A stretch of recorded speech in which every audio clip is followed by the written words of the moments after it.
Welcome back, everyone. Today, we're stepping right into the investigation headquarters for a very special Class 12 mathematical detective mission. I am so excited to guide you through this because we're looking at a concept that absolutely powers the modern world, the need for inverse trigonometric functions. So go ahead and grab your magnifying glasses because today we are officially angle detectives. Let's get into it. So here's the central mystery of our case. Imagine you're an engineer, an architect, or maybe even an astronaut. You're looking at a set of data and you have a ratio, but the angle, well, the angle is completely missing from your data. How in the world do these professionals track down an angle when they only know the ratio? To really understand this, let's look at a mysterious clue we just received here at HQ. The message doesn't contain an angle at all. Instead, it literally just has a single number, 0.5. Our mission is simple but totally critical. Find the hidden angle. Now, if we were using ordinary trigonometry, we'd start with an angle, like 30 degrees, put it into a sine function, and get 0.5. But today, we're working backwards. Okay, let's dive into this, because this reversal is the key idea of the entire chapter. Think of a standard trigonometric function like a machine, where the input is an angle and the output is a ratio. Angle goes in, ratio comes out, right? But an inverse trigonometric function is our reverse machine. We input the ratio and we output the angle. It's basically the ultimate mathematical detective tool. Now, before we send you out into the field, I need to give you a really crucial memory trick. Look at this notation, sine with a little -1 up top. You're going to see this everywhere, but listen closely because this is important. This symbol does not mean 1 divided by sine of x. It's not a reciprocal. You actually read it as inverse sine. Just remember, ordinary sine finds ratios, but inverse sine finds angles. All right, it's time to meet the first of our 3 primary mathematical detectives. Enter arcsine, which is also written as inverse sine of x. Now, arcsine has one specific investigative purpose. It's constantly asking the question, which angle has this specific sine value? So let's feed our mysterious clue of 0.5 to arcsine. If we ask our detective for the inverse sine of 0.5, it immediately tracks down our missing suspect. The answer is 30 degrees or pi over 6 radians. Boom! Case solved. The detective successfully found the hidden angle. But hey, sine isn't the only ratio out there, right? Let's meet our second detective, arccosine. Written as inverse cosine of x, this detective handles a completely different set of ratios. Arccosine is always on the hunt for the answer to which angle has this cosine value. Let's test arccosine with that exact same clue of 0.5.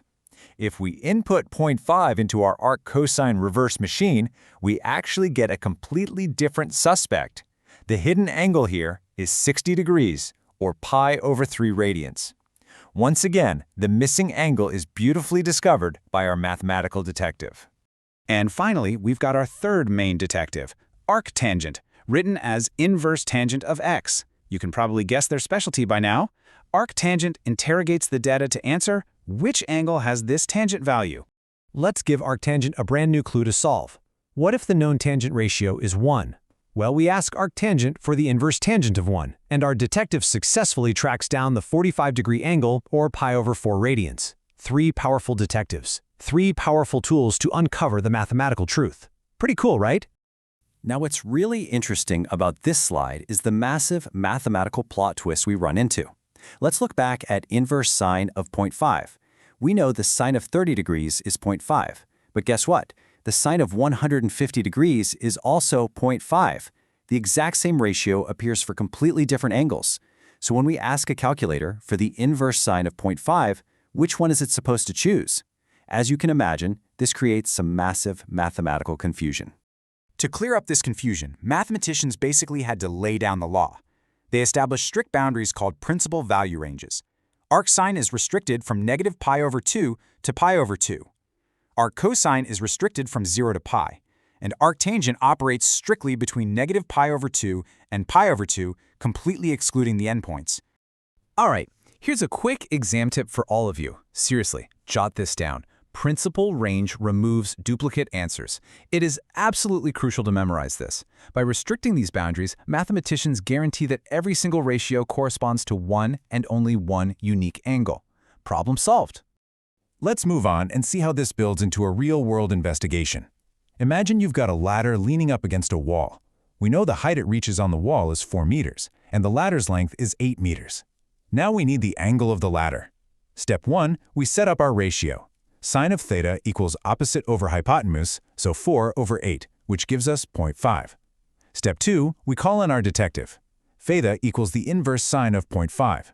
And step 3, we get our angle, which is 30 degrees. Without inverse trigonometry, figuring this out would be incredibly frustrating. And trust me, it doesn't stop at ladders. These detectives are out working in the real world every single day. Engineers use inverse trig to calculate bridge angles, roof slopes, and machine alignments. Over in physics, it's used to figure out projectile motion, wave motion, and different forces. And in aviation and space science, which is just amazing, pilots and astronauts are constantly calculating their navigation directions and orbital trajectories using these exact functions. To really master these detectives, we need to visualize their behavior. Look at how beautifully these graphs contrast with each other. The graph of arcsine begins at the point -1, -pi/2, and it rises continuously until it ends at 1 pi/2. But our cosine? It starts at -1 pi and decreases continuously all the way down to 1, 0. Visualizing this continuous rise versus the continuous decrease really helps cement how they operate within their restricted ranges. Now, the arctangent graph is kind of a whole different beast. It passes right through the origin at 0, 0. But notice how it flattens out at the top and bottom. It approaches pi/2 and -pi/2, but it never, ever actually touches them. These invisible boundaries are called horizontal asymptotes. It's a really fascinating visual representation of why its principal range excludes those endpoints. All right, detectives, it's time for a rapid-fire case review. I want you to pause and actually think of the answers before I say them out loud. Ready? Case 1. The sine ratio is 0.5. What's the hidden angle? It's 30 degrees. Okay, case 2. The cosine ratio is 0.5. The angle? 60 degrees. Case 3. The tangent ratio is 1. We're looking for 45 degrees. Case closed. So the crucial point is, do you remember the most important rule of our investigation today? We talked about that huge plot twist, the duplicate suspects, and the mathematical law. Why exactly do inverse trigonometric functions need these restricted principal ranges? Think about it for a second. Yes, to guarantee unique answers. By locking the detectives into very specific jurisdictions, those principal value ranges we talked about, we ensure that every single time you punch a ratio into your calculator, you get one definitive, mathematically sound angle.